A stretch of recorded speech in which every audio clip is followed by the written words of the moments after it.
the whole, I've been a saint. To those poor unfortunate souls.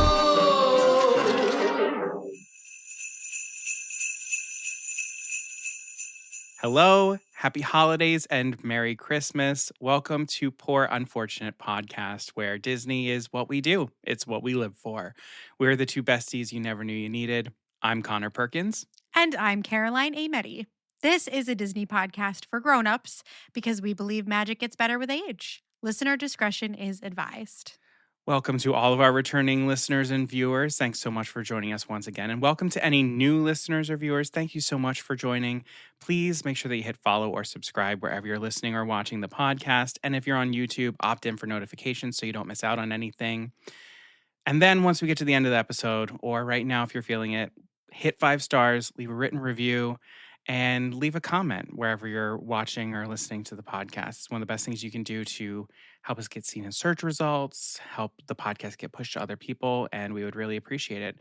But there's another reason why you should really do it, and that's because today is Christmas Eve, which is a more important holiday here at Poor Unfortunate Podcast, and that is the birth of our Lord and Savior, Caroline Ameti.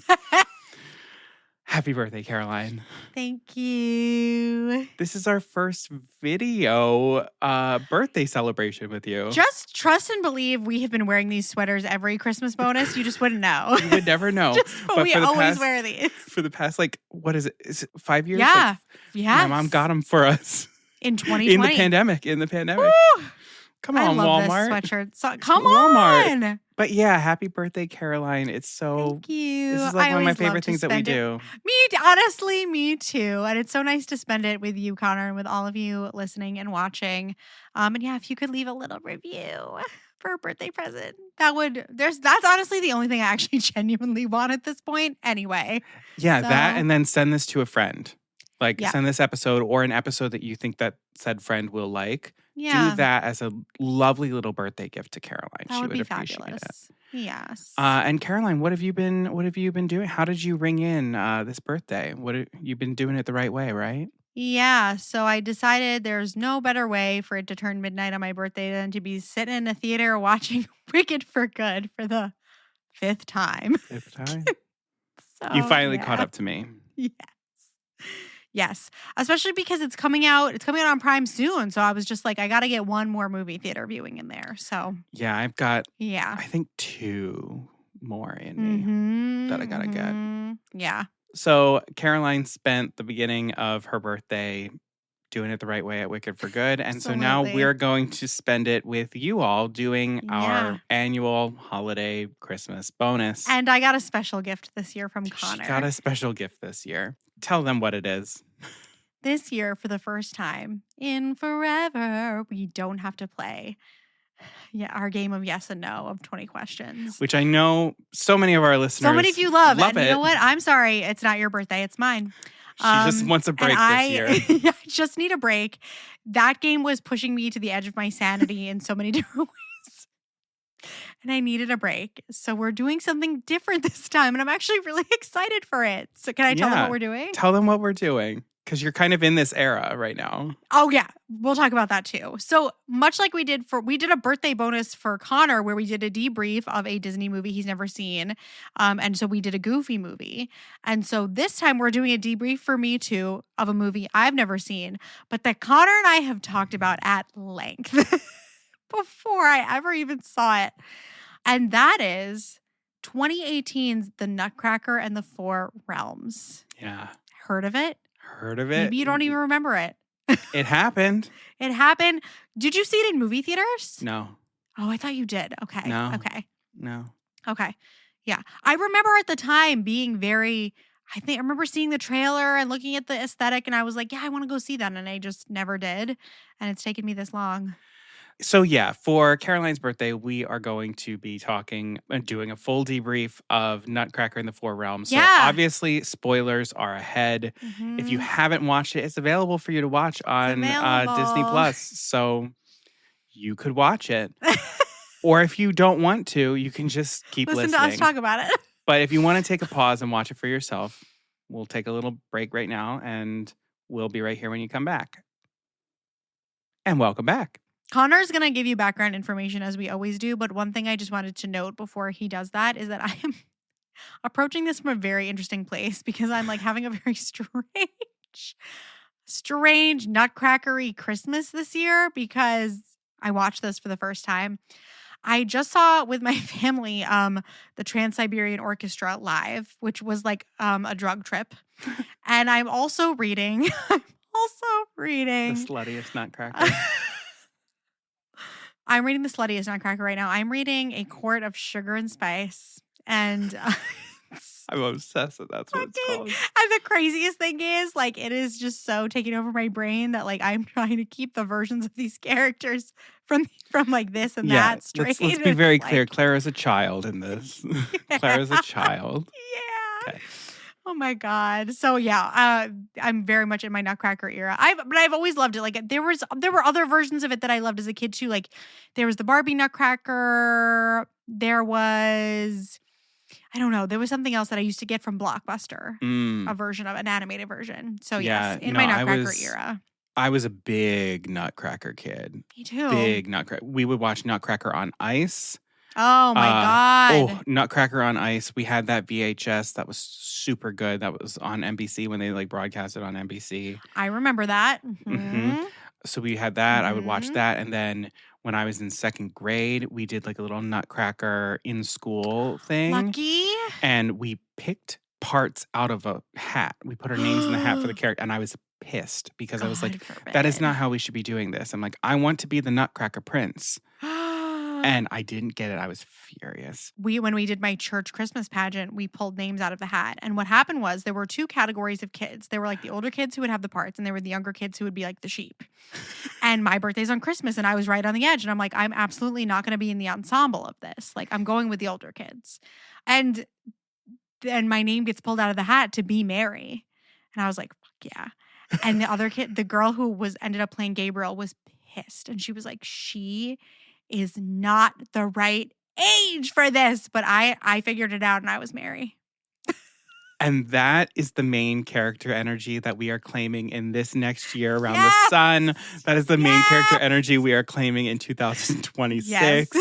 Be like little Caroline, making sure that she gets Put yourself where you feel like you belong. Yeah, go get married. Well, I put myself where I felt like I belonged, and I still got shot in the ass. So, but no, I was a huge Nutcracker kid. And this, for the past couple of years, our holiday decorations at our house have all been like, I love that theme. I think Nutcracker. It's so cute.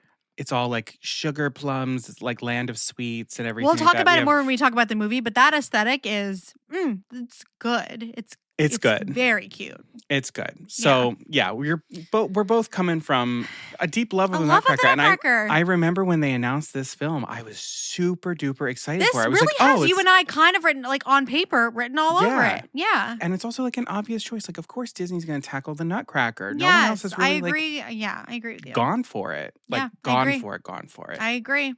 So as we usually do, we are going to give you all some background information. Thank you so much. The Nutcracker in the Four Realms premiered on October 29th, 2018 in Los Angeles and was released in theaters on November 2nd, 2018 in the United States.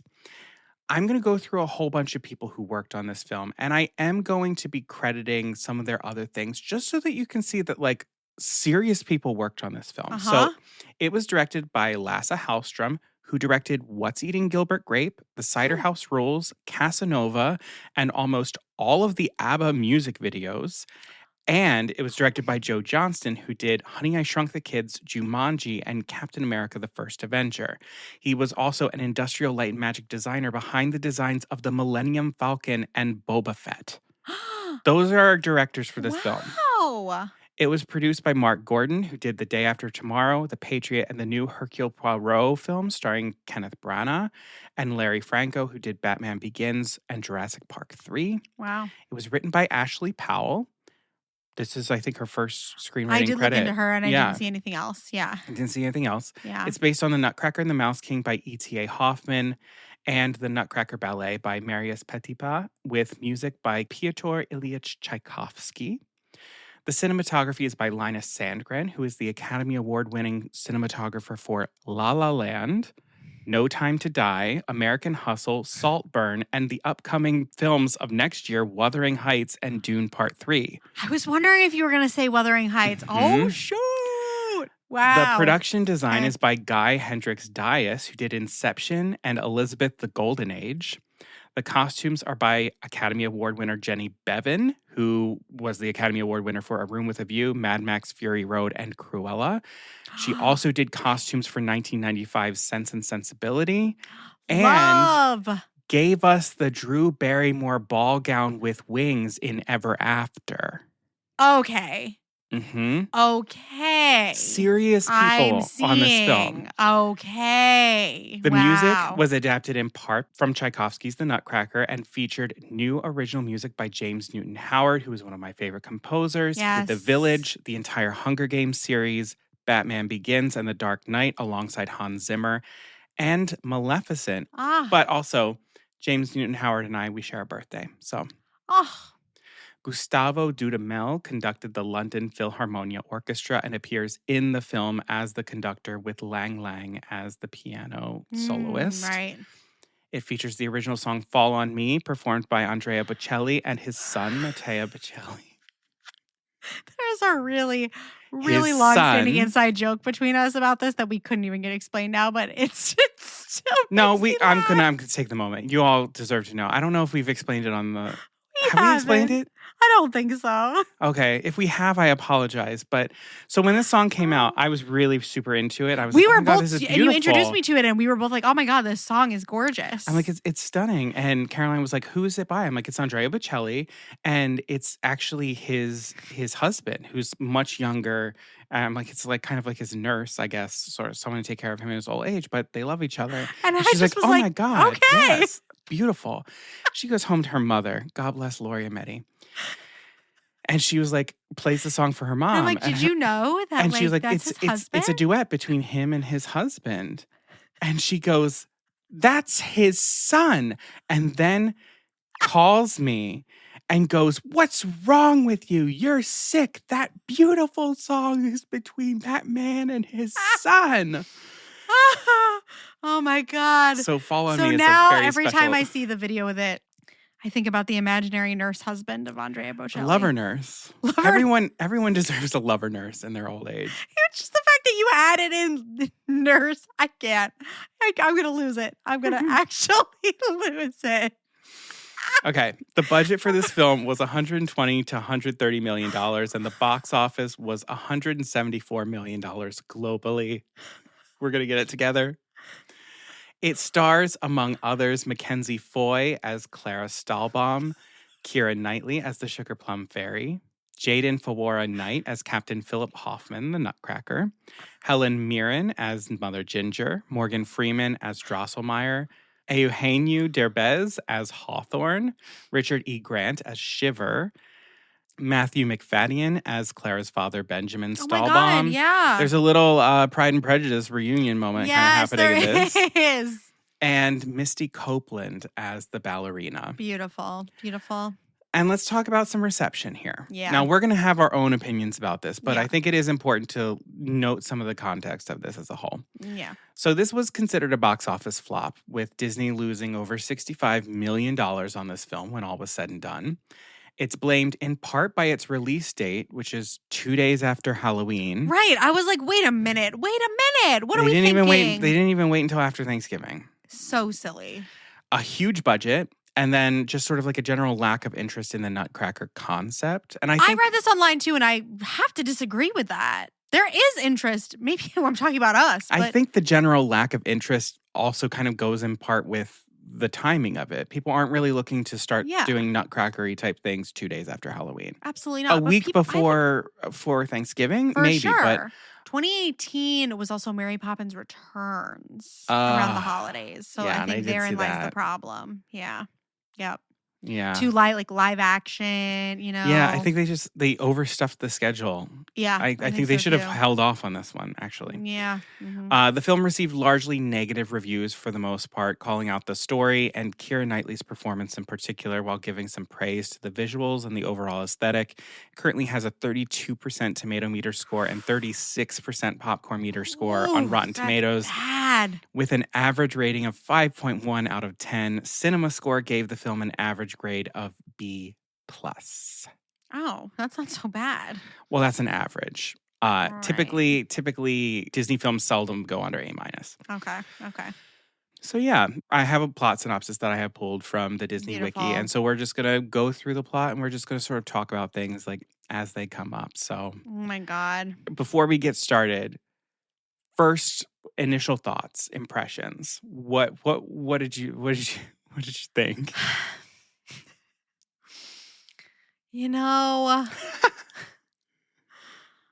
You know, I put this on the other day. I started it the other day. I was like in a Christmassy mood. My appetizer was Muppet Christmas Carol, and then I was like, I'm gonna roll into Nutcracker in the Four Realms after this. I'm in a That's a Christmassy choice. mood. That was a It's choice. a choice. You Um, need to reverse it. yeah. I think I am a little bit influenced by when I hear like, scores in the 30s. I'm like, I'm not sitting here saying that's incorrect at all. However, I think I'm just like, I guess this comes from me being a true, like, I'm a big Nutcracker fan. I really enjoy Christmas material that is more, I guess, like classical in nature. Like, I don't need everything to be like Frosty and Santa. Like, I'm usually looking for a little something else. And so when this opened and I saw these visuals, I was like, I'm gonna like this. And also like Mackenzie Foy, like I was like, I think she's a great Clara. I think she's a fantastic Clara. Also, Yeah. her dialect work is amazing. I She did sounds not know. excellent. I did No, I not thought know she that was British. I thought Yeah, she was I had British no as idea. well. Yeah. And I'm like, more of that, please. We can do British. We can. Thank you, Mackenzie, for holding it down. Thank you. I guess, first of all, if we're talking about overall, one of the things that I take issue with is like, yes, we need to say Nutcracker in the title so people know what it is. But my God, the Nutcracker was sidelined majorly. And I remember seeing the promotional stuff for this back in 2018. And I'm like, oh, like, they're the same age. We're going to do a little, I get that she's a child, but I'm like, we're gonna do a little bit of like a childlike romance. Because yes, in the ballet, he can be older and she's younger, and he's just like more of her guide, and that's that. I always thought that there was a vibe. Me too, but I know that I'm me, and I think there should always be a vibe between them. And so then I saw these two actors, and I'm like, oh, nice. Like, we're gonna have these two people who are the same age. We're gonna have a vibe. We didn't do that. And I thought their chemistry was like it was good. good. It was But we good. just he didn't get developed enough. No, there wasn't enough for him. I couldn't tell you one thing about him. Yeah, it felt like sort of overall, it felt like they didn't want to lean into the romance aspect, but there is a Yeah. level of But romance. There not is. like not lowercase r romance, but like capital R romance, like, Right. of the movement, like Exactly. that is involved in the Nutcracker. And we're sampling pieces from the Tchaikovsky score. Like like you said, it's inherently romantic. Yeah. Okay. But I just think overall too, I think that applies to like, my God, this cast is so stacked. But that's what you did to Morgan Freeman? How dare? And Drosselmeyer is such an interesting character. That has always been what I have aspired to be as an uncle and godfather. I'm like, give me an Yeah. eye patch, give me a cape, let me have fantastic semi-magical Parties and parties and toys and inventions. inventions, like absolutely. And okay, you know what? We're just now gonna start going into it Okay. because because Yeah. we're kind of getting there. But And not to spoil my book that I'm reading, but like it's revealed very early on. If you're trying to read A Court of Sugar and Spice, cover your ears. And I'm saying you should read it. I think there's just a lot to be mined in that character because he's the villain in that. And I think it's possible because he's an interesting dude. yes, there is like a There's a level of weirdness, like there's an darkness and edge to weirdness. him. He has an Yeah. eye patch. He has an eye patch and he has huge parties, but he's like a reclusive like inventor. Like, tell me more. Slash bachelor. /bachelor. Gay. Gay. Gay. Gay. All right, So yeah, tell everybody about the beginning of the movie. Let's dive into the plot synopsis. So, in Victorian England, as the residents of London prepare for Christmas Eve, Benjamin Stahlbaum gives his children Louise, Clara, and Fritz Christmas presents to fulfill his wife Marie's dying wish. Clara receives a handcrafted egg-shaped box, which she is unable to unlock. In the package, she discovers a note from Marie that states that the inside of the egg is all she would ever need. So we've got this, and I'm just going to say right off the bat, I was really kind of upset with the way that this film opened and all of the use of the heavy CGI in Oh, the I was going to streets say of the London. same thing. The CGI people. The CGI people, because Yes. here's the thing. And I'm going to take this. I saw this quote from Alonso Duralde, who was writing for The Wrap, in his review of it. And he said, quote, "The child travels to a magical land and learns thing trope has been the basis of many beloved stories, from The Wizard of Oz to The Phantom Tollbooth to The Chronicles of Narnia. But it's not a foolproof device, particularly when the magical land in question never makes much narrative sense. Besides, how can the Four Realms be magical when the London where Clara already lives is so obviously a cartoon? Both the real world and the fake one are ugly, overdone, and lacking any visual connection to gravity, let alone reality." Now, I don't agree with all of this, but I can't see anyone who would not fault it, where it's like, the reason that a child would need to escape to a magical world is because the one that they're currently living in is lacking, or from their perspective, it is lacking. And so they need to go somewhere else to learn things that then they can bring back and see their world in a different way. And we know that a magical world, that's the land of flowers, the land of sweets, the land of amusements, and the land of snowflakes.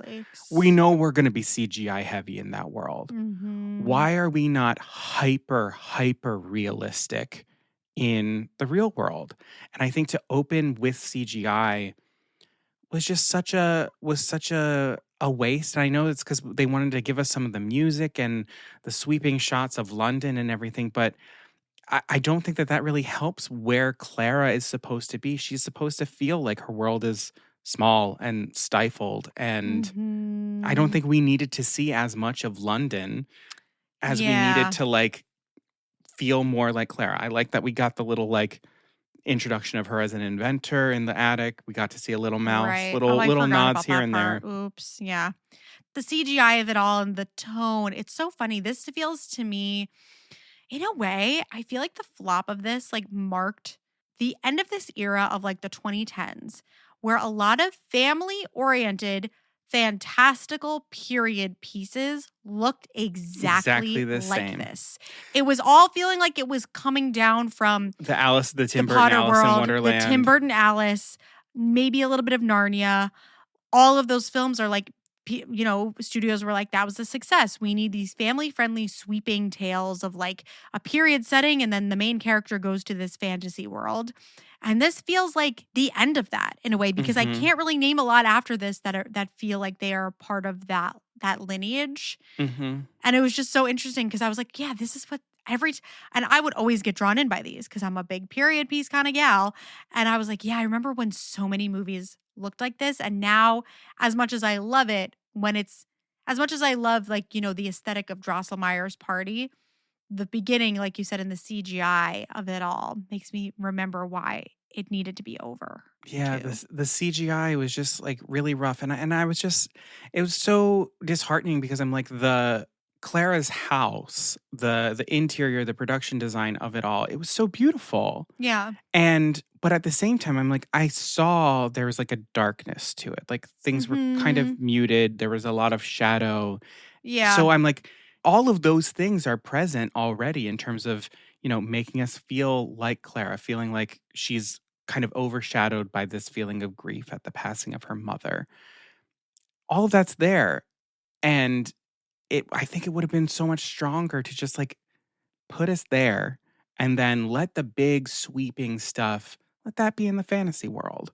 We don't need that in London. Or maybe we get that in London when she comes back out of it. She's finally able to see her world a little bit clearer. I don't know. Yeah, I mean, we'll talk about this later as well, but when she comes back, I think that's part of the issue as well. Yes, I understand part of it is like the Oz of it all of like you had it within you the whole time. And it's so obvious that it's like, yes, of course, that's what they're trying to say. But beyond that, I'm kind of like, what changed for her in this journey? I guess she came back and she saw her father in a new light, but I don't really know why. Yeah. So just I don't know the what she got out of this whole adventure was lacking for me. Yeah. So after that, we go to the Christmas Eve ball. The family heads to Christmas Eve ball, which is hosted by the children's godfather and skilled engineer Drosselmeyer. Refusing to dance with Benjamin, Clara scurries from the crowd to ask Drosselmeyer how to unlock her egg. He then reveals to her that it was a creation of his that he gifted to Marie when she was younger, and that her wish was to bestow the gift to Clara. So we get this really interesting. There's also this owl. There's just this owl. There's just this owl. Yeah. That's there. Mhm. I do enjoy that they have given Clara's mother the name Marie because Marie and Clara are both names that are used interchangeably in the Nutcracker story. So Mm. you can go see a ballet, and sometimes Clara is actually referred to as Marie, or there's short And you can stories where pretend that sometimes that's the she's Marie. prequel story of her mother. Yeah. It's cute. And yeah, but these scenes of the young girl sort of like pushing against the boundaries of the world that she has inherited, it's hard to not make them all feel the same. Like so much of what I was seeing in this was the scenes with Alice in the Tim Burton Alice in Wonderland. Some of the shots were like the same. And I'm just like, how is Clara not Alice? I'm like, that's what I Right. want to know. And she was an Right. adventurer. I'm like, that's great. But you also just like Disney, you recently just gave all the invention stuff to Belle Belle. in Beauty and the Beast. So I'm like, Mm. it doesn't really feel like Clara is her own figure. And this scene with I think she has Drosselmeyer, so much potential to she be, does. you know? She absolutely Yeah. does. And I think everything that Mackenzie Foy is doing, she's trying to find that. She's trying to show us Yeah. that. But I think it's just sort of like baked into the script that there's a lot of these tropes that Disney has been sort of like Mhm. putting into the mill and like churning out over and over again in these films. Yeah. And Claire has become this sort of like amalgamation of like a little bit of Alice, a little bit of Belle. And it's like, yeah, but who is Clara? And this scene with Drosselmeyer is our opportunity, I think, to see who she is. And But she's got a really, this is lower on the importance scale, but she's got a really beautiful, potentially iconic look. costume, that costume The is costume is gorgeous. That perfect. purple. That dress, that's why when you said that the designer did Drew Barrymore's dress in Ever in After, Ever I'm After, like, that is one oh. of the Because what every dress costume in Ever changed After, your I'm brain obsessed. chemistry. Yes. Like that is one of those dresses. This has potential. It does. I love this dress. There's actually many costumes in this film that are beautiful. actually a lot of Clara's looks in general. The ballet look The is ballet look, incredible. like the coronation, whatever that was at the end. Is beautiful. But I also Yeah. love her in Her the soldier? outfit Yeah. with the Beautiful. ponytail. I'm like, Love. her looks are fantastic. Her looks are great. Yeah. Yep. 100%. And I'm Yeah. just like, it just felt like we had a bunch of pieces. We had an actor who could do it. We had costumes who knew what they were doing. We had so many things all working together. We had fantastic source material that, just like other successful, and I understand this is live action, but other successful films such as The Swan Princess, such as Sleeping Beauty, can be based on these classical ballet scores and just be really good. It's good source material. We had all of these people ready to rise to this character and Yeah. doing that work, but we just didn't have that character fully formed. Yeah. Which, Yeah. and see, you know what? I don't even fully blame the screenwriter because this feels like Disney. This feels like producing. Well, I did wonder when I read a little bit about reshoots happening. I'm like, it feels like something was going on behind the scenes that we might not know about, of just like the story and the idea and the arc of this film getting messed with a little bit. And I'm wondering if that's part of what this is. I would not be surprised if maybe this was more of a romance and then they took the turn to try and make it something else. And maybe it strips of it, because if Clara was a romantic, that is actually something that we're missing from these heroines of this in the live action period of Disney in this time. We don't have young heroines who really fall in love in this Yes, way. and I understand that I'm always very pro romance, but I think it would make sense for her story of like she always felt like her mother really understood her and she understood her mother. So it would be her journey of finding that maybe you can find that in another person, someone Mhm. who really understands you.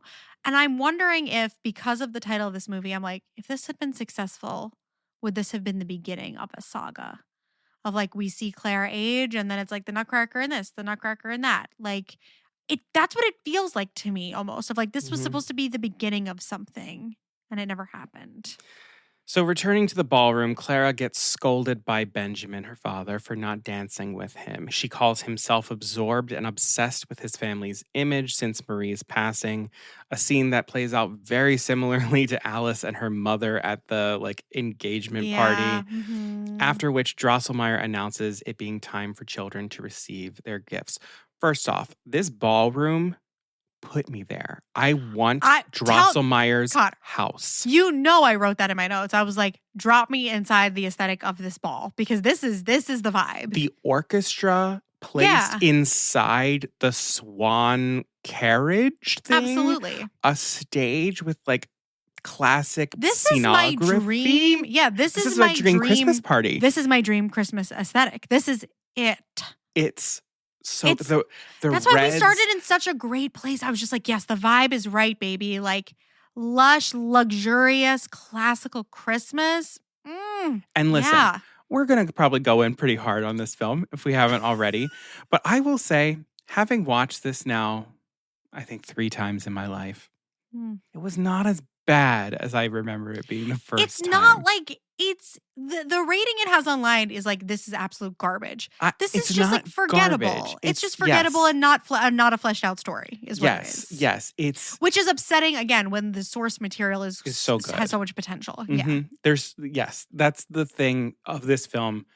The frustration that I have for it is the wasted potential. Yeah. The wasted potential of the source material and the wasted potential of all of these incredible people and artists who are working on this film. 100%. And it just feels like studio hands. None of these iconic award-winning actors are used to their potential, like even close to like half of their potential. And that is a crime. It's a crime. No. So Clara goes to receive her gift. She goes outside to this beautiful Christmas tree, and they do the thing where she finds the string with her name on it, signifying her gift, and she follows the string all throughout the house. I don't want to go to the realms. I want to stay here.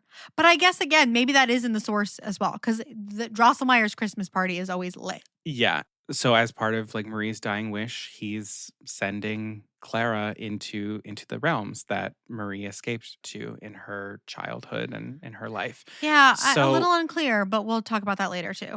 So this scene is actually I dig this.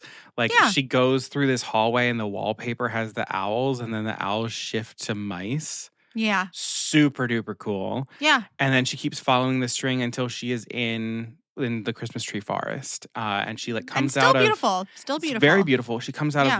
of sort of an uprooted tree. She's coming out of the roots of a tree. Yeah. So she is now in the four realms. She's in realms. this Christmas tree forest in a parallel world where she sees the key that unlocks this egg that her mother left her. But before she can grab it inside this Christmas tree that's sort of illuminated by lights, fairies, fireflies, unclear. That we never see again. We never see them again. A mouse snatches it, and unable to reach him because he crosses a little frozen lake, Clara approaches Captain Philip Hoffman, who is a Nutcracker charged with guarding the entrance to the fourth realm. Okay, wait.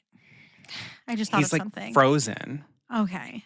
Because I was going to say, listen, part of the fun, I understand that the fun of adapting some of these stories is what's the new way of looking at this?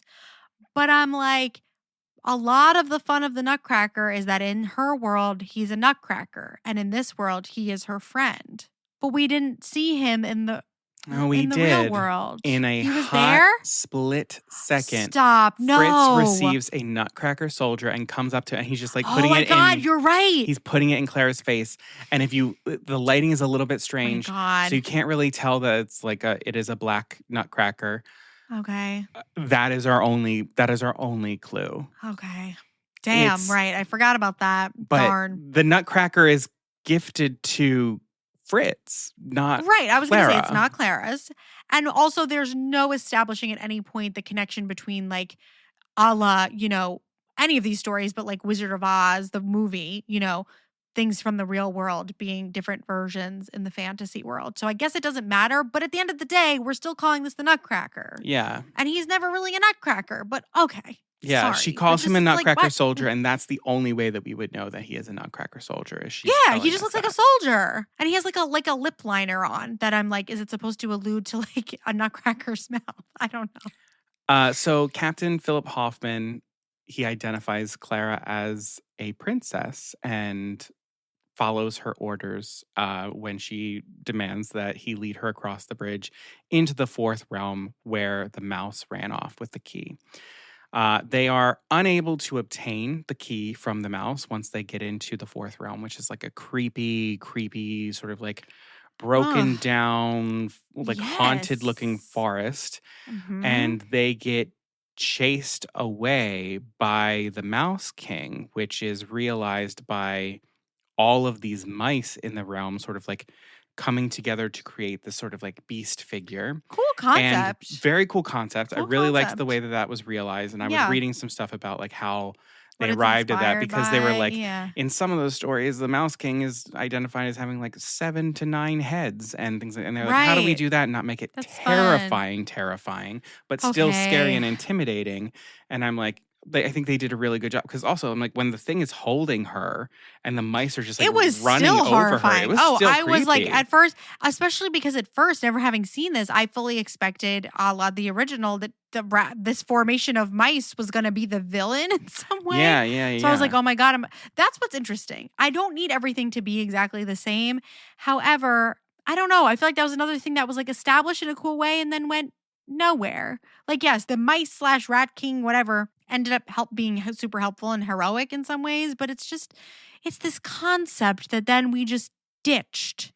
There's a lot of like really great ideas. And they that, go like nowhere. we're like, throw this in, this, and I'm like, no, these are great, but let's follow the thread and how are they connecting back to one another? And if they're not connecting back to Yeah. one another, maybe we don't need to do it in the first place. Yeah. But then we also get to see this like really creepy, like Mother Ginger, Horrifying. like Nightmare metal fuel. thing. Hated it. So scary. Also, I Hated. thought it was like kind of cool. I was Oh, like, no. Like loved, but hated because I was like, this is horrifying. It's horrifying. It's terrifying. But I'm like, this is another really cool way of realizing the Mother Yes. Ginger character from the Love. ballet, where all of the children come out of like under her skirts and everything. So smart. Super Yeah. cool. Again, we've got good ideas.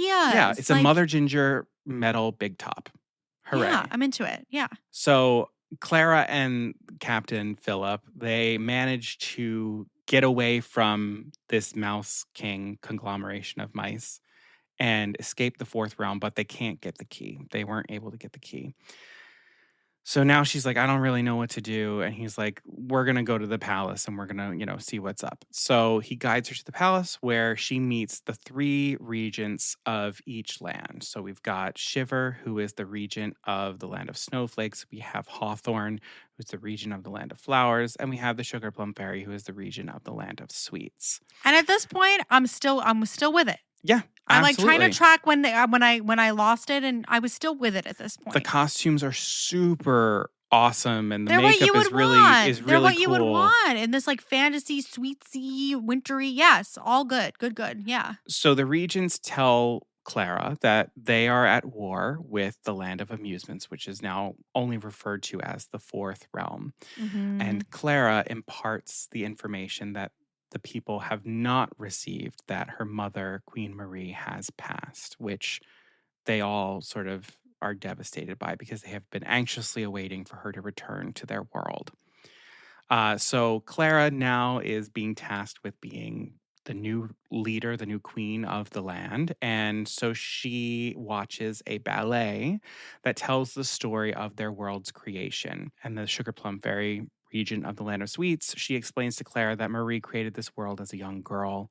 And then later in the film clarifies that like she animated everyone with a machine that can turn toys into real people. And so Which that's should have been more clear. Yeah, it wasn't super clear that like the Sugar Plum Fairy was That a this- toy. It wasn't clear that it's like everything that has manifested here was like a toy or like a sweet or a something from her world. Because, you know? and I think it's because some of the like organic stuff feels so organic. Yeah. Where I'm like, it would be interesting if it like she took a flower and then the flower like got almost zapped like into this thing. Or, yes, almost like Honey I Shrunk the Kids. Almost, you know? yeah. It's kind of it's a really interesting concept, but I'm like, I think I need to introduce it a little bit sooner. Yeah, but sooner for before sure. we move on, Also, she eats her hair, which is she eats her hair. fucking hilarious. Let's talk about the ballet. Yes. This is, I think, like the strongest portion, I think, like of the film in general for me. It's beautiful. Yeah. Because it is, they've realized kind of like the perfect homage in film to the Nutcracker ballet. Right. And it starts with even referencing other things that Disney has done with the Nutcracker, where we see the conductor walk out and in silhouette, which is a reference to Fantasia, where they do the Nutcracker suite and it's animated. So I'm like, we've got references to Disney and the Nutcracker. It's so smart. And then you have Misty Copeland, who is oh my God, just one of the most beautiful performers, just performers in general that I've ever seen. Absolutely. The aesthetic of the dance, of the stage that she's dancing on, creating the flowers and the snowflakes and the sweets under her feet as she's on pointe. It's beautiful. It's beautiful. It's also just a great device for giving us backstory on this, because this is a pretty short, for what we're trying to do here, this is too short of a film. And I think even more so, this could have provided some actual backstory for us of like, how did it, or I don't know, how it was created, how the land was created, how it all fell apart. Like, right. Like that's kind of the thing, is like, we get sort of the bare bones of it, where it's like Mother Ginger, she wanted to rule the realms for herself, like that sort of stuff. But it's just sort of like, your mother created this world. And I'm like, no one's asking how. Right. I don't know. Clara also learns that time moves differently in this world when Sugar Plum takes her to the clock, and turns out that they are like inside the clock of Drosselmeyer's home. She gets this little moment where she sees her father sitting in the corner sad. And it's kind of like a moment where we see, I'm like, okay, here we're trying to track this character arc moment of her having more sympathy and patience with her father, that other people, experience grief differently. There's just like so many things that she has to like, and I'm like, but I'm explore, like, is that but her also lesson? not enough. Like, you're right. Exactly. Sugar Plum Fairy's costume, her aesthetic, love it. Yeah. Love it. I love it. Like, I remember when the first images for this film came out and I saw the 3 regions and I was like, this is the shit. This looks sick. It looks so good. I mean, if I was younger, I would want a doll of the Sugar Plum Fairy. I mean, she looks amazing.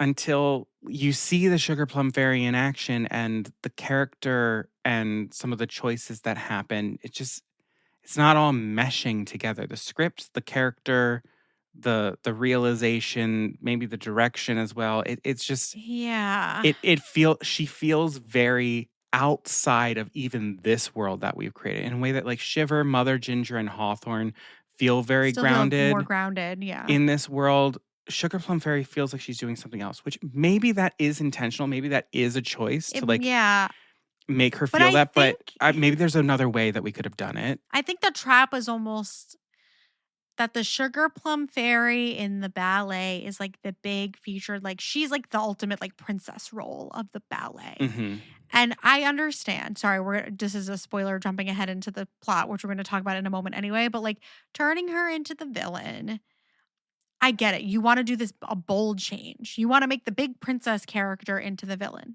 Fine. But and I think there is some, the dance of the Sugar Plum Fairy is always like a little bit eerie, the music itself. So I'm like, okay, I can see where you're pulling from to try and do that. Yeah. I just think the pre-villain Sugar Plum we get needs to be so much more alluring.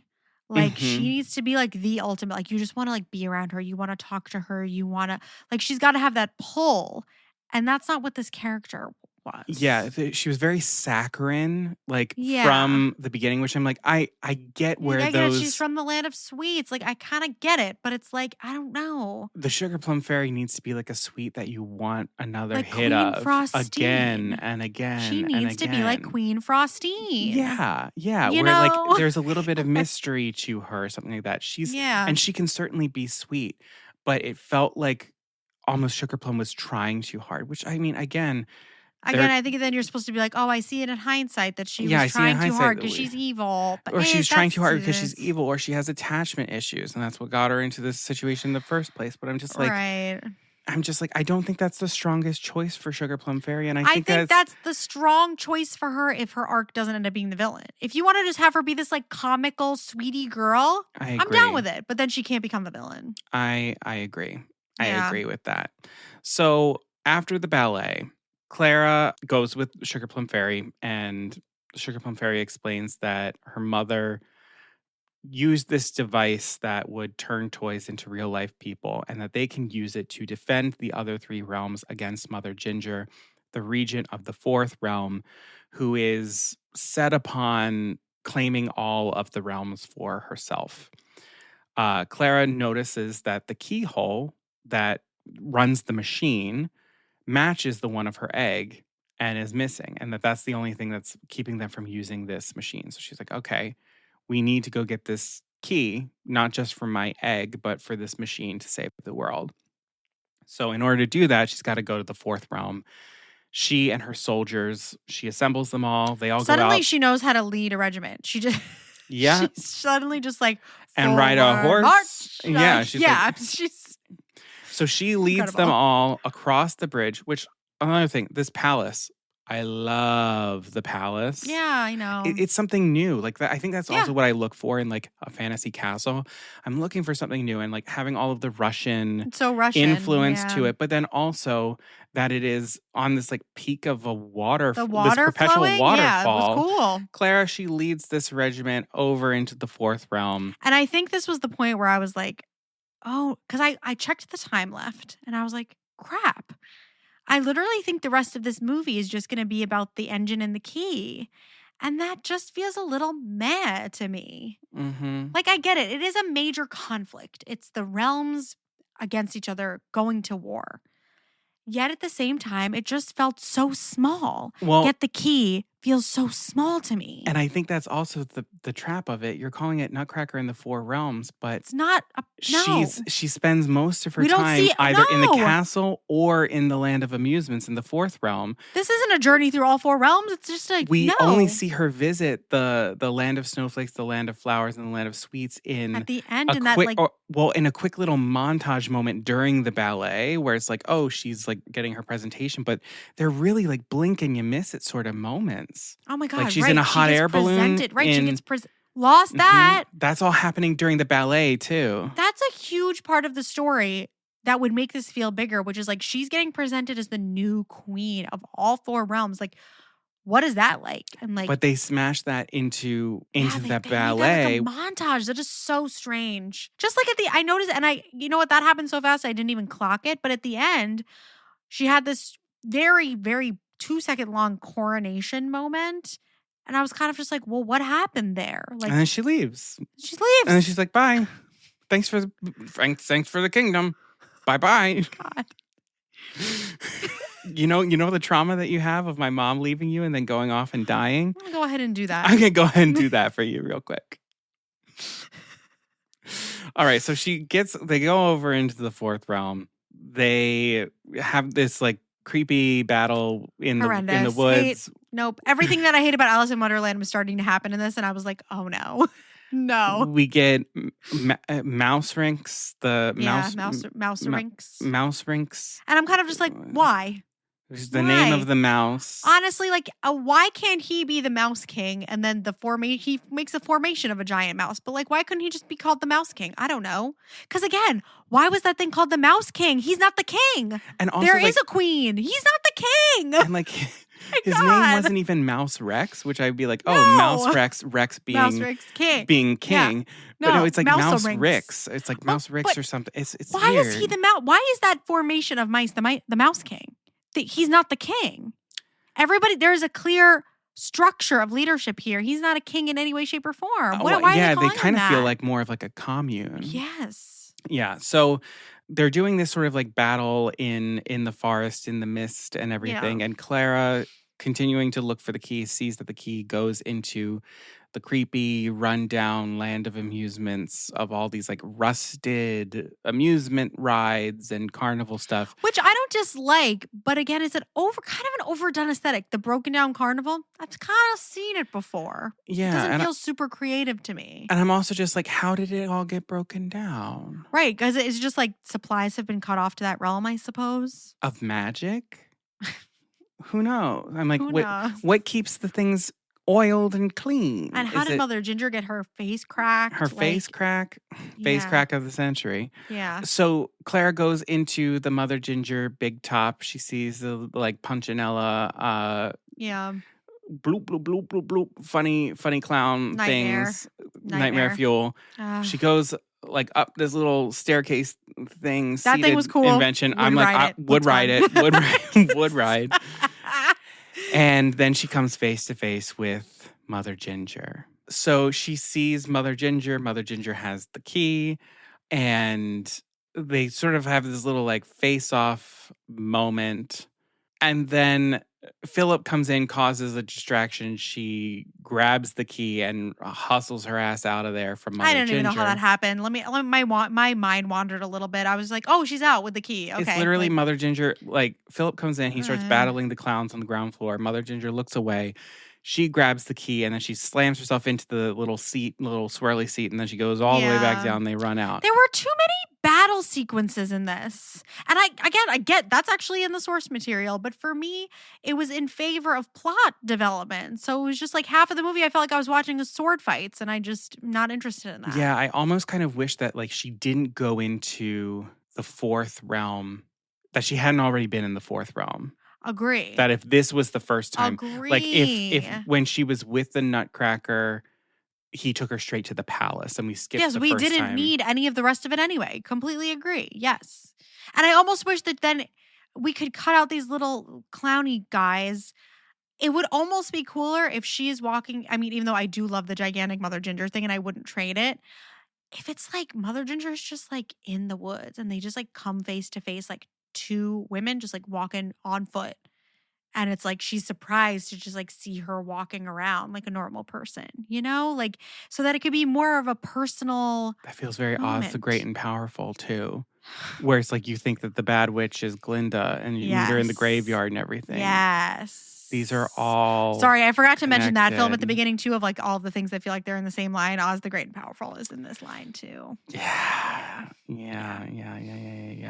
Okay, so they escape from Mother Ginger, and Clara and Philip, they go off, and she's got her key, and she opens up her egg, and it turns out that it is a music box, and it's disappointing to her, and it's playing the sort of like love theme between the Nutcracker. Love theme. It's the duet that I love that the music. Nutcracker and Clara dance after he's been transformed into the Beautiful. prince. Yeah, like this is a Disney movie. He's a prince. I was gonna say it's a It's Disney the movie where Nutcracker we have a prince. prince transformation, and we're like, nah, let's not. Let's not okay, do it. what? Okay. So Clara's disappointed. She's like, I don't give a fuck about this key anymore. Just take it back to Sugar Plum and everything. And Philip's like, no, you should come back too and everything. And Clara's just feeling all down about herself. She's constantly like, I'm kind of gonna leave all the time. Yeah, it's constantly kind of gonna leave. It's constantly Yeah. I'm a piece of shit. It's constantly I'm not my mother. Which is okay. Like, then we really just have to like fully make that her thing, because then she's way too confident leading these troops. Yeah. Because I'm like, no, you were acting very much like a queen. It was working for me. It seems like you can do it. But her whole thing is like, I can't. I'm not my mother. But she's doing it. Yeah. That arc wasn't mapped, which needed to be if that's the theme, which it is the theme that they're going for of her lesson to learn that like you have she is everything enough. in you. Yeah, And your mother always was like, you are the greatest thing ever. Like, So she goes back to the castle, gives the key to Sugar Plum Fairy, who uses the machine to turn some tin soldiers into life-size ones that will obey her every command because they don't have anything in them. I thought that was an interesting hollow. line that Philip points out. He's like, He's like, they're made hollow. of tin, they're hollow. And she's like, exactly, they'll do everything I want.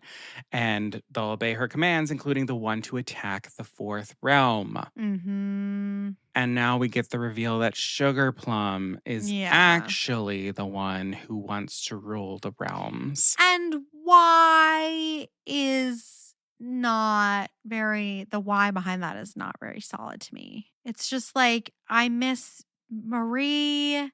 She told us to play nice and I don't want to. It seems like it's coming from a place of Sugar Plum believed in Marie with everything and she was abandoned and she was like, I don't want to follow any of the rules. I don't want to be beholden to any leader because they just let you down. So I'm when you describe it that way, I'm like, that's solid.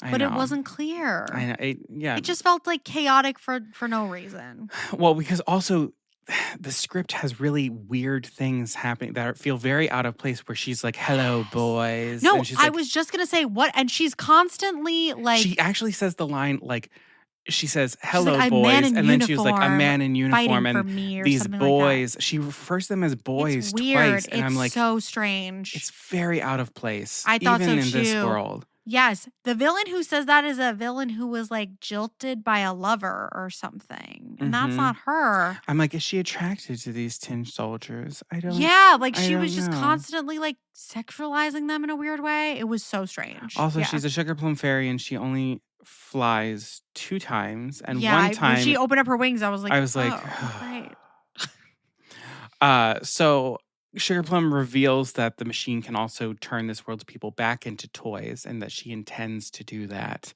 to the other regions and that she had lied about Mother Ginger. I'm like, but they're not. They don't look like toys.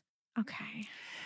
And Mother Ginger, with her people of the Land of Amusements, had resisted against Sugar Plum Fairy's plan. And that's why she made sure that she was on the outs. Mm-hmm. Clara is like, this shit ain't happening. This is fucked. Yeah. And Sugar Plum Fairy is like, fine, I'll throw you in prison. So she puts Clara, Philip, Shiver, and Hawthorne into prison. Which is like the attic.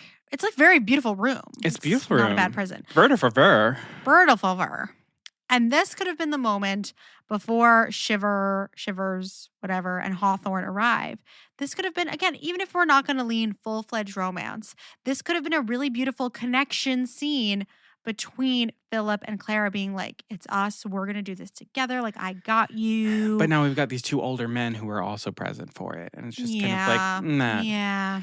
/ also, I think they wanted to not even have that be in our minds. So they give the moment, like, if it's not all of them, it's Clara by herself. And that's when Clara opens her music box again.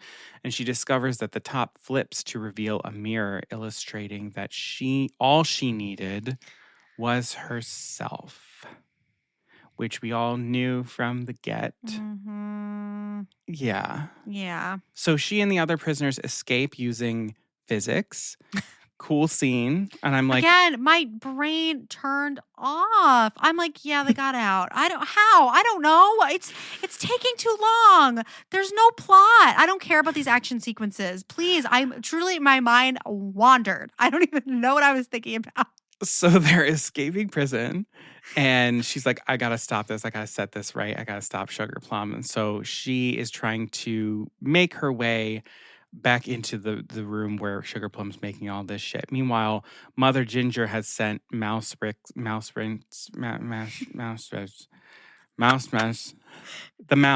big mouse, head honcho mouse. Dinky dink, mouse. Yeah, Mousy.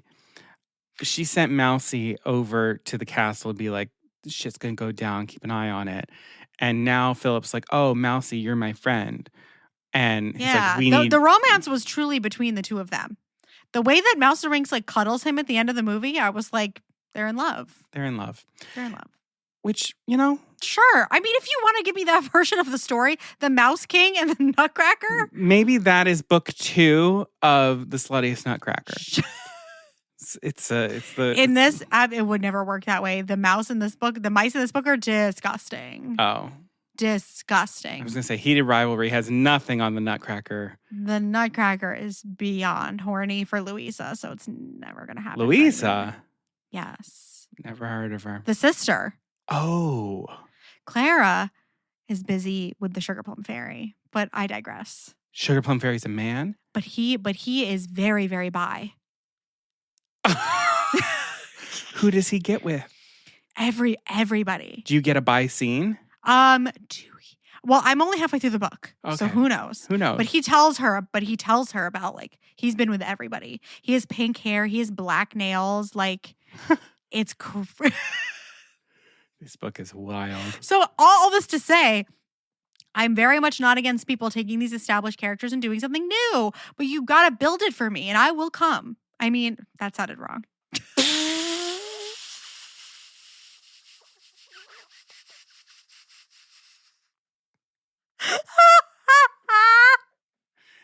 Thank you for joining us on Poor Unfortunate Podcast. This is our final episode. Get me out of here. Okay. I cannot believe that happened. I can't go on. Okay. That is My for the brain is Patreon nutcrackered only. out. Okay. I just don't know what's going on anymore. But yeah, so what I'm trying to say is do something different with these characters. I am not against that, but you have to you got to have some character development behind it. Yeah. I got to know who they are. That's it. Okay, so Mousy is like, okay, gets Mother Ginger. Mother Ginger and Sugar Plum Fairy are preparing for battle. Sugar Plum's invading with all of the tin soldiers, and Mother Ginger has all of her and mice. her hair, and of course she's become a mad ruler now because her hair is a mess.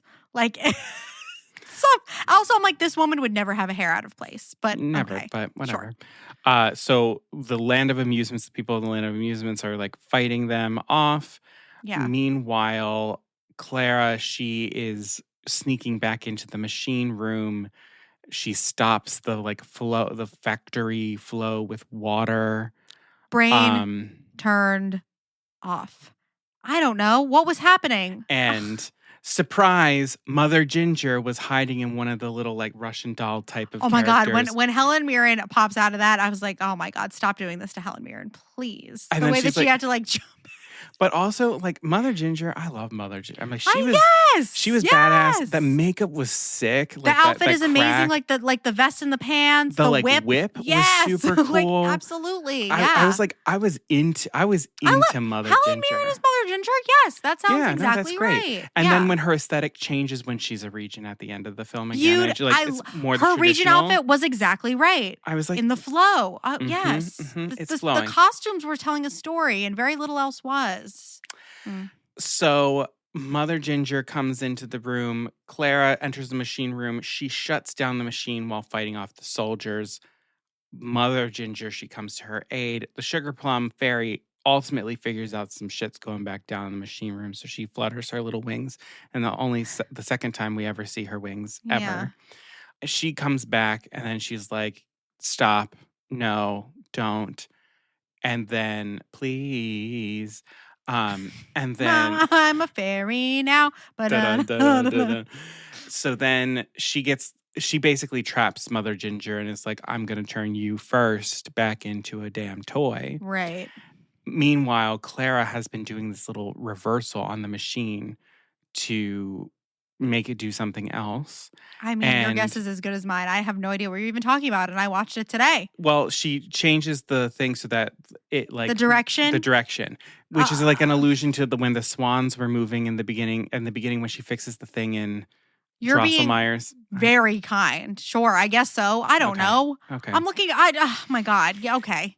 Yeah. So, sure. Mother Ginger is about to get it. And Clara comes out, which I like this little moment where Clara, she doesn't let Sugar Plum just go ahead and do it. She tries to get Sugar Plum. She gives her one last chance to stop doing it on her own. She appeals to her and she's like, don't do this. My mother wouldn't have wanted this. And Sugar Plum Fairy is like, I don't care. She's not here anymore. She dead. And then she abandoned me. She pushes the button to zap Mother Ginger back into a porcelain doll, but Instead, the machine tilts upward and zaps Sugar Plum, and she gets turned back into a doll. And Yeah. Mother Ginger is saved, and all of the tin soldiers magically Yes, fall I was to gonna the say how ground. convenient, right? Like somehow they're if you are connected like that to all of the beings that you have created, then we've got a whole nother set of rules in this world that we also haven't followed in other ways. So Yeah, it doesn't work. because in that case, They all should have died when Marie died. yeah, she would. Thank you. Yes. Clara it would have doesn't walked work. into a world full of Yeah, dead full of bodies. just corpses. It would have been terrible. Actually, that kind of would have been your favorite movie too. That the little Clara girl and the staring Land at the of dead body Corpses. in the haunted mansion would have been It's like, take me there. Clara in the 4 realms of corpses. Yeah, so very convenient, but it doesn't make any sense. So Yeah. Mother Ginger, she's saved. Peace has been restored to the realms. Clara promises to visit them in the future, and then she returns back to London, where time has hardly passed at all since she left. Yeah. She approaches her father, apologizes for her earlier behavior, and asks him to dance. He accepts, and she opens her music box when he becomes emotional, and the song plays. What he says is the first song that he and Marie ever danced to. So I'm like, are And you the Nutcracker Prince? Yes, I was like, wait, are you the Nutcracker Prince? And But she he's took you out of there, not. but he's not. No. Because we don't That could've believe been- in love in this. Okay, listen to me. That could have been interesting, where she's disconnected from her father in the real world, and he's the Nutcracker Prince in this other world, and suddenly they're like buddies and adventure pals, and that's what helps her connect with her father when she comes back. I can get into that. Yeah. That would be that's good. Yeah. I think if they wanted to tell that story, but then that story is not the same as like her finding herself, then it's a father-daughter No. story.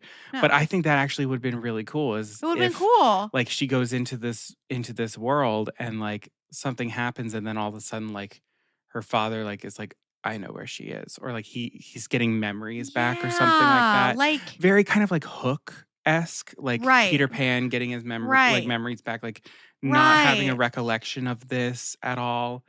Then he is using it as a way to stay in touch with her mother, where he's been like avoiding grieving the mother, where it's like, no, you need to embrace it. Or it's like, yeah, that's the thing. That was a land they both were in touch with in some way, and he can't bear to like go there now that she's gone. And Clara is the one who brings him back there, which also, if we're going with the source material version of like the Nutcracker is usually older and Clara's a girl, it works out perfectly. It's like her alternate father. Yeah, and then we could have done something with like a mouse steals the key or whatever, and then the Yeah. Mouse King like captures her and starts pulling her into the realms, and you Uh-huh. could have a battle between like her father and the Mouse King, and then that's when we were realizing, oh, father is the Nutcracker.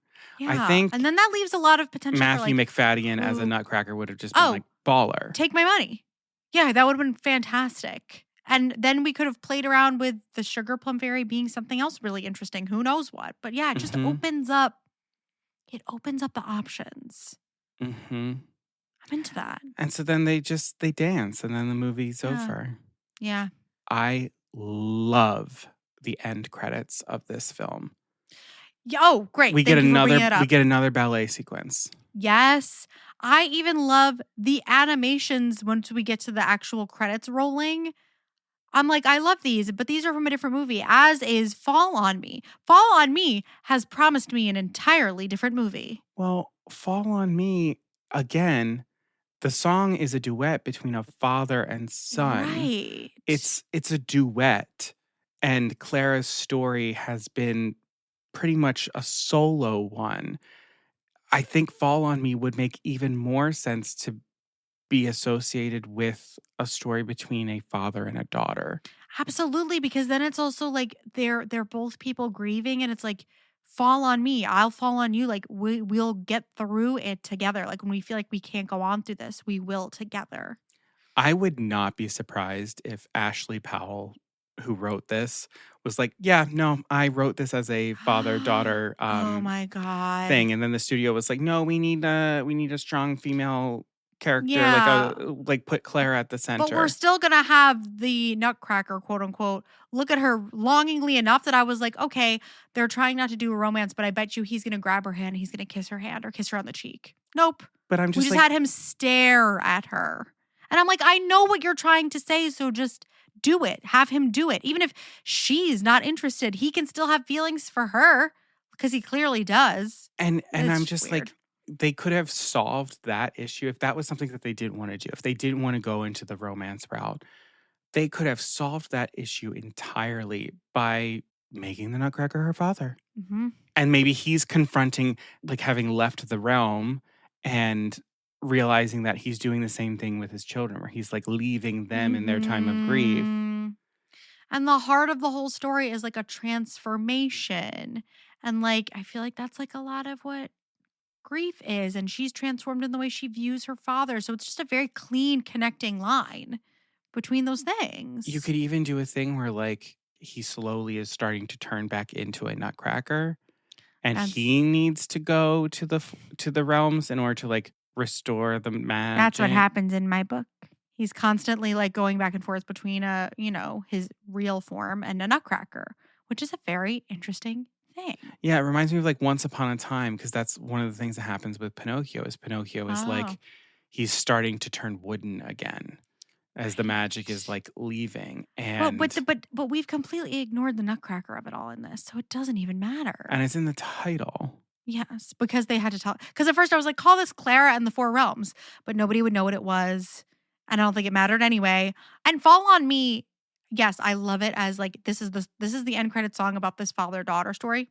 I'm in 100%. But It's again, also a love it's another song. thing that inherently is romantic. It's It romantic. sounds romantic. It's why I thought it was between Andrea Bocelli and his young lover nurse. I know. I know.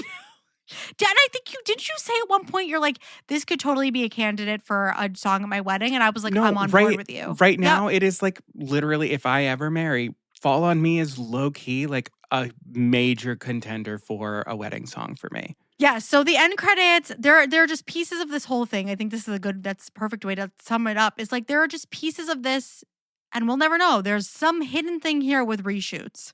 There are pieces of this that feel so right on the right track, and then they just get completely muddled. Yeah. And it comes out in dribs and drabs in these like glorious costumes, in this use of the score from the ballet, in this beautiful sweeping end credits music. It's just like, what movie is that? Because I want to see that movie. In the like concept art, the production design, the images of it all. And even like, the trailer. But again, it's a different movie. It's a movie about a girl figuring out who she is and blah, blah, blah. and I'm just like, we did that. We did that I with know. Alice in Wonderland. And Tim Burton's Alice in Wonderland, we are going to talk about this at some point because it's been on my list for a while to talk about this film. I know. Yeah. Because I thoroughly enjoy Tim Burton's Alice in Mhm. Wonderland. I think it was executed really, really well. And it just Yeah. feels like this is trying to be that. And I'm like, we don't need to because we already did it. And where this falls again in the timeline of Disney is right around the time when folks started being like, Disney has abandoned romance. Disney doesn't want to do romance anymore. And that feels like that's what's happening here. And it's sad because a Disney sweeping, adventurous, romantic, fantastical version of the story of the Nutcracker is completely 1000% something I want to see. Yeah. Like that article that I also read the same thing. That's like, maybe it was because of a lack of interest in the Nutcracker property. I just don't see that being the case. I think ballets are excellent source material for animated films, Disney films. It's the choice. Well, It's a great choice. Because there is no there's a story, but there is no like Right. dialogue or anything. So Right. you really can do yeah. whatever you want with it Mhm. because it's dance and dance is interpretive. There are a million different ways in which you can read even the same story or interpret it through dance. That's why Mhm. choreography changes. You can change moments just in the way that people are dancing. Yeah. So it feels even more so than writing a story down more universal because it's not contained by language and letters. It's contained by movement. It's a different thing. Yeah. This just makes me want to maybe on stage, maybe a book. I don't know. Mom wants me to make this happen. Yeah, And honestly, I like really want it to happen. honestly, I was kind of surprised that Disney did not attempt to make an animated feature I was going to with say the the Nutcracker same as source thing. material. Yes, I totally agree. It's kind of obvious to me. I even think about, my God, the steadfast tin soldier It's is one of my favorite beautiful. things, like, on this actual planet. Beautiful. On the planet. I love it so much. And it manages to, like, be the story, be kid-friendly, but also is so poignant and heartbreaking. And I feel like a Disney version of the Nutcracker could be all of those things. And I really think that Disney kind of needs something like this in the lineup that's actually good. Because there's a lot of Christmas, but again, it's like Frozen. We love this, so maybe I'm biased, but it's like Frozen version of Christmas, or it's the Santa Claus, or it's like Prep and Land. There's nothing living in this world, and I think Disney needs to fill in this gap in the Christmas programming that is this. Where it's like, this is a story that takes place around Christmas, but is not about making the holiday happen. The holiday just Exactly. exists. This is a story that takes place at this time of year, Yeah, not about this about time it. of year. Yep, 100%. It's I just, know that I am always putting my romance agenda on things, but this is just it's already, and I think, again, what you were saying earlier was so great. The capital R romantic applies to a potential father-daughter story about yes. grief, Yes. which I think is beautiful. Beautiful. Because you know what? And I think there's a perfect example of this in musical theater. It's bonkers, but something that takes source material that is not about this and turns it into it being about this is Beetlejuice the musical. It takes Mm, the story of Beetlejuice, the yeah. film, and turns it into being all about the relationship between a father and a daughter around grief of a parent. Grieving. Yes. And I think Yes. that's kind of the way that you got to do this, where it's like, if we're not doing the Nutcracker, what other story are we telling with it? And it has to be about some sort of relationship, Oh, because yeah. This isn't about a relationship at even all. Yeah. even even the original Nutcracker, it's the relationship between Clara and this Nutcracker. Like, it is about this love for it. Like, the story ends with, like, Clara saying, like, she would Right. swore to protect this Nutcracker until the day that she dies. And it almost feels like in some ways, it's almost about her and Drosselmeyer too. And Like, I think that they've tried to just be like, we're gonna strip it all away, and this is just about Clara. But then that's not the Nutcracker. That's a Clara origin story. It's Clara and the Four Or it's just Realms. Clara. But, like, Clara. you're not Yeah. telling the story of the Nutcracker. And if you're telling a story of Clara that is not Clara and the Nutcracker, the events of the Nutcracker have to take place as we know them. Does that make sense? Where it's like, Mhm. if we're doing sort of like an origin story, like a character study of a particular character, the Yeah. thing that we are leaping off from in order to tell that story, we need to maintain as it is as a reference point. Yeah. Yep. Yep. So if we are telling a Clara origin story or something like that, it has to be that the events of the Nutcracker take place as written in the fairy tale, in the story, in the ballet, with all of the romantic things involved. Or if you want to give me a Clara origin story, let's say we're doing that and we're playing around with it a little, and the events of the Nutcracker ballet as we know them haven't happened yet. So we're just focusing on her origin story in some way. I guess then we're not going to the fantastical world. So it's canceled out, but just go with me. Then we can make this more of a series and have her age so that you feel more comfortable once the events of the Nutcracker happen, having it be a romance, because we've seen other aspects of her character first. We have her origin story. We've established what we're trying to do with her here, which is her being a strong young woman and, like, you know. And see, And if you want to break the rules, then maybe the Nutcracker events, maybe she has been there before. Maybe she's just never met the Nutcracker prince. I don't know. Like, that's exactly why Tim Burton's Alice in Wonderland is so good, is because it is Yeah. referencing Alice in Wonderland. The events of Alice in Wonderland Yeah. as we know them have taken place. Alice just has no memory of any of it. 100%. Yep. So Yep, it's yep. like Yeah. we now have a vocabulary. We have a common Yeah. language of this world, because we already know how it is, because we're using things we bring to it. We can't really bring much to this Nutcracker world because we don't know who the Nutcracker is. We don't know. No. There's nothing. Because we didn't even get to see any of them as toys in her real life. No. Because then we have at least a tenuous connection to them. And I will say, a lot of people have claimed that this is sort of a trap of trying to adapt this story, in that these realms, the land of sweets, the land of flowers, the land of snowflakes, the land of amusements, when you look at like the ballet of the Nutcracker, basically all of the action takes place in like the first act, and then they get into the land of snowflakes, and then it's just like a whole bunch of dances as the court is presenting themselves to Clara, Right. and then Which it's over. is the what happens like people think about Swan Lake and they think about Swan Princess the movie, but so much of Swan Lake is a bunch of different nations presenting themselves to Prince Siegfried. Like that's what it's a ballet. What do you want? Like, and it's like we want to show off different styles of dance. We want to show off different styles of music. And we and we shoehorned that into Swan Princess with the ball, but it was Princess perfect. is on parade. Princess baby. is on parade. We've got it. Oh my God. But the trap of this is that it's very loosey-goosey from the beginning. These realms are all they are kind of weird and disjointed. And so a lot of people are like, well, this was always going to happen because of this. But I don't think that's true. You can make the rules. It's your it's your adaptation of it. It's your film. You can make it less loosey-goosey. You can. Yeah, I'm like, we can find a through line between snowflakes, flowers, sweets, and amusements. If those were the four things that originated within the original story, clearly somebody saw something that connects all of them together. If anything, it's Christmas that brings them all together. Snow, flowers, some beautiful garlands and things like that. Sweets and amusements.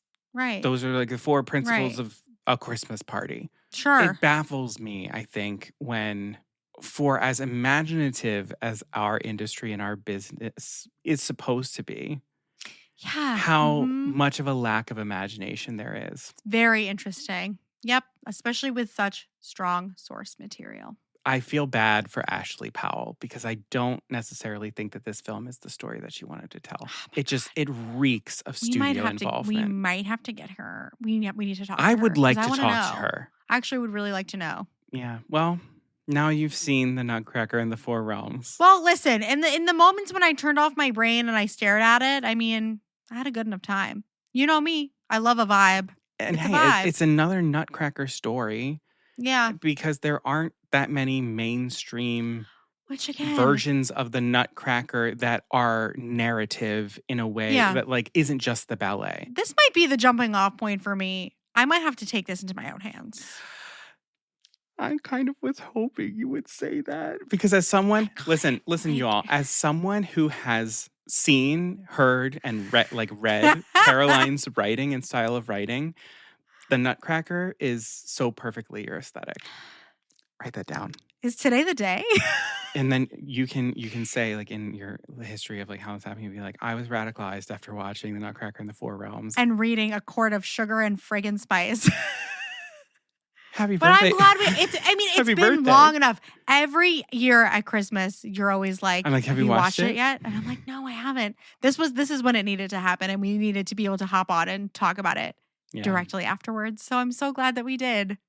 It was fun to talk about it. It was fun to talk about it with you. Because this wasn't the kind of thing where I was like, I abhor this. It's just like, it's the kind of thing that you and I love to dissect. Yes. So it was fun. And there's something like, even when I was reading like the negative reviews of this as I was prepping just the loose background information, everything, I was feeling very protective of it. I was just like, no. And when they were like, because this very much could have been our thing. Like it has us written all over it. When they're like, there's a lack of interest in the Nutcracker. And I'm like, that's not wrong, true. Incorrect. I'm like, that's not, I'm like, how can you say there's a lack of interest in the Nutcracker when every fucking year, every ballet company across the United States is producing? I'm like, everyone is looking for the Nutcracker. It's another fairy tale for us. People, it's still a fairy tale. There's interest, trust me. It's a Christmas fairy tale that's not Rudolph, Frosty, Santa Claus, or Jesus. Right. Like, right. Thank you. Yes. Because those ones, we know them all. We know those ones really, really well. My fingers are itching. I might have to do something about this. Stay tuned. Stay tuned. It's going to keep me up tonight, for sure. Thank you for doing this. Thank you all so much for joining us. We really appreciate you being here. We do. If you liked this episode, make sure that you hit follow or subscribe wherever you're getting the podcast. Opt in for those notifications on YouTube. And then this is that moment. Hit 5 stars, leave a written review, leave a comment as a happy birthday present to our dearest Caroline, who may or may not be embarking on redoing an entire Nutcracker story for posterity. Because it needs to be done, and she's Yeah. probably the one to do it. So, and then also make sure that you share this with somebody. We hope that this episode has kept you company for a little bit over the holiday season and maybe exposed you to a film that you really never thought that you were going to ever watch. But Exactly. I now hope you that have. somebody stumbles across this somewhere and they're like, I was kind of hoping somebody would talk about this. I think I watched that once. That's why we're here. And people talking about it who aren't just going to like sit there and bash on it the whole time and talk about Yeah. what could be good about it. Mhm, So mhm. share this with somebody who you think would enjoy that perspective. Yeah. And while you're at it, we have also created a playlist of all of our holiday themed episodes. Yes. So you can go to our website, poorunfortunatepodcast.com, click on listen, and the playlist is curated for you right there. Or you can head over to our YouTube channel. It's a playlist on our YouTube. So Yeah. you So can- if you you can missed get the all of game those. of yes and no, we have a bunch for you. Okay. I can guarantee you probably will You will forget. not remember. You I will not could play remember. that. I could play that fresh today. I wouldn't remember a damn thing. That's what we should have done. I could just Man, read. I could just. You give could read me the same ones, and I'd be like, I have no idea what this is. Amazing. And another great birthday present for me, if you have not done this yet, would be to follow us on social media. We are at Poor Unfortunate Podcast everywhere: Instagram, Facebook, TikTok, Threads, Blue Sky. We would love to talk about Nutcracker in the Four Realms with you. So, like, leave us a comment, send us a DM. We'll make some content around this to get the conversation going. And it's just the way to grow the podcast these days as we bring more opportunities to you all that we hope you've been enjoying. People want to see who's looking at our stuff. So it just goes a long way. It's a free way for you to help us out. And so we thank you so much for that. And if you want even more Poor Unfortunate podcast in your life, please join either our private Facebook group or our Discord channel, the Poor Unfortunate Fam.